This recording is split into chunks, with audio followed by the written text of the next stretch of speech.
Morning আমার পরিবারের সকল বন্ধুদেরকে। সবাই কেমন আছেন? আজ কিন্তু তোমাদের সামনে নিয়ে আসছি আমি এই তাল ছুলে মেখে ঘষে তারপরে কিন্তু তালের বড়াটা করব, আর সাথে করব তালের ক্ষীর। আচ্ছা, এই তাল খেতে তো অনেকেই ভালোবাসেন নিশ্চয়ই।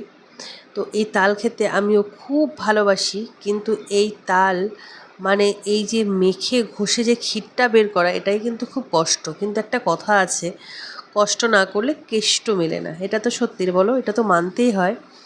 এই জন্য সব জিনিসেরই পরিশ্রম আছে, এটাও তার জন্য।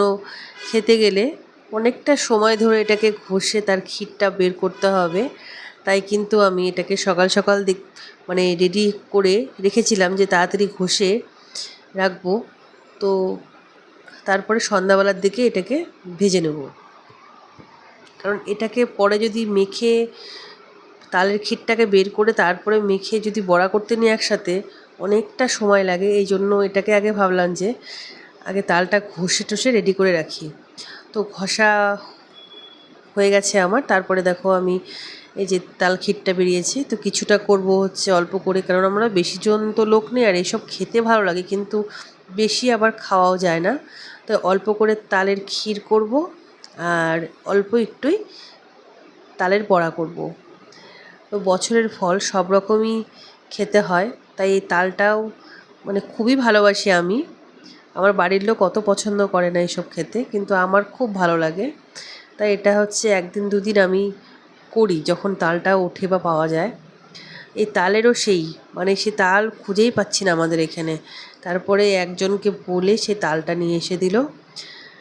এই যে সন্ধ্যাবেলার দিকে কিন্তু তালের বড়াটা করছি আমি। প্রথমে ভাবলাম চামচ দিয়ে তুলে তুলে তুলে তুলে দিই, যে হাত আর লাগাবো না, কিন্তু একটা কথাই আছে না, আপন হাত জগন্নাথ, সেই অবস্থা।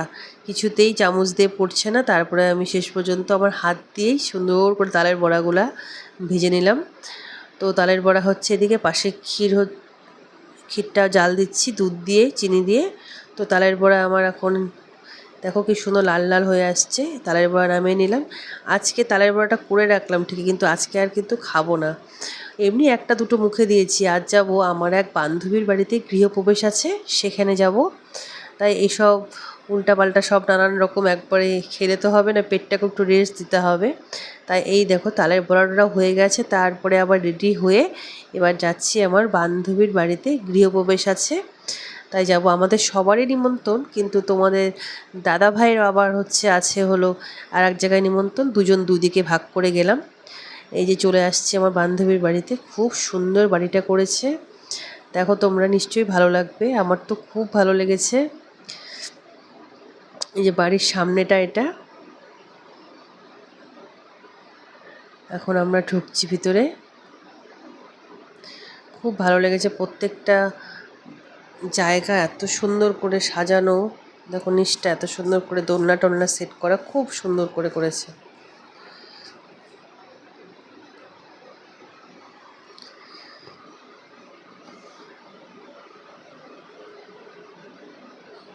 আর নানান রকম লাইট জ্বলে, আরও মানে সৌন্দর্যটা আরও বেশি ফুটে ওঠে।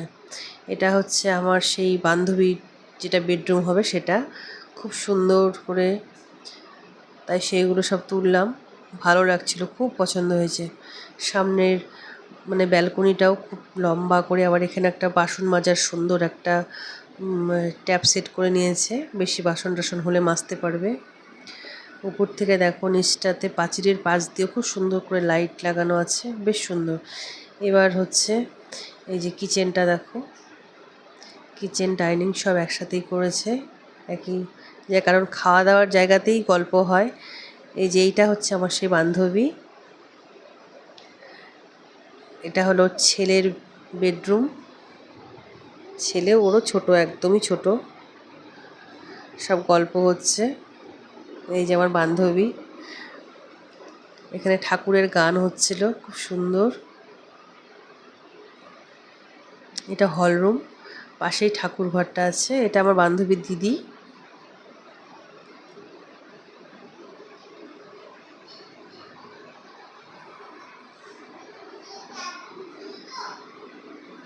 এটা হচ্ছে ওর মেয়ের ঘর। সব মেয়েদের সব এক জায়গাতে শুধু গল্প, এই ঘর ও ঘর দিয়ে শুধু গল্প আর গল্প এই চলছে। ওয়ার্ড্রপগুলো বেশ সুন্দর হয়েছে। এটা হচ্ছে আর একটা এক্সট্রা ঘর করেছে, লোকজন আসলে লাগে টাগে।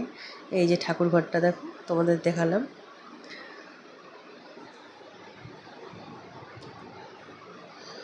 অনেক কটাই রুম করেছে, বেশ সুন্দর করেছে বাড়িটা, বেশ সাজানো মনের মতো করে করেছে বাড়িটা, খুব সুন্দর। এবার যাব হচ্ছে প্রসাদ খেতে যাব, কারণ অনেকটা রাত্রি হয়ে গেল, মোটামুটি 10টার মতো তখন বাজে, কারণ আবার বাড়িতে আসতে হবে। কারণ আমরা শুধু গেছি, তোমার দাদাভাই তো সামনে দেখো গণেশের মূর্তিটাও কি সুন্দর। তোমাদের দাদাভাই তো গেছে আর একটা জায়গাতে, তোমাদেরকে বললামই। এবার সব ব্যাস বসে গেছে, তো আমরা একটু এখানে আসলাম, মানে ব্যাসটা উঠলেই আমরা বসবো তারপরে প্রসাদ খেতে। একবারে এটা কিন্তু হচ্ছে ওদের 3তলাতেও একটা, মানে আরও 2টো রুম, রান্নাঘর সব করেছে। আবার নিচতলাতেও আছে 2টো রুম, রান্নাঘর, খুব সুন্দর করেছে একবারে। আর টাইলসগুলো দেখো কি সুন্দর কালারে, দেখে মনে হচ্ছে না পাথর। আমাদের প্রসাদ তোসাদ খাওয়া দাওয়া সব আমাদের হয়ে টয়ে গেছে, এখন আমরা বাড়ি চলে আসছি। এসে তোমাদের সাথে সেটা শেয়ার করলাম। প্রসাদ খাওয়া তোমাদের সাথে আমি আর সেটা দেখাইনি। তখন বাড়ি চলে আসলাম, প্রচণ্ড গরম ছিল, প্রচণ্ড গরম, মানে বলে বোঝানো যাবে না, এতটাই গরম ছিল। যাই হোক, বাড়িতে আসলাম। ঠিক আছে, টাটা।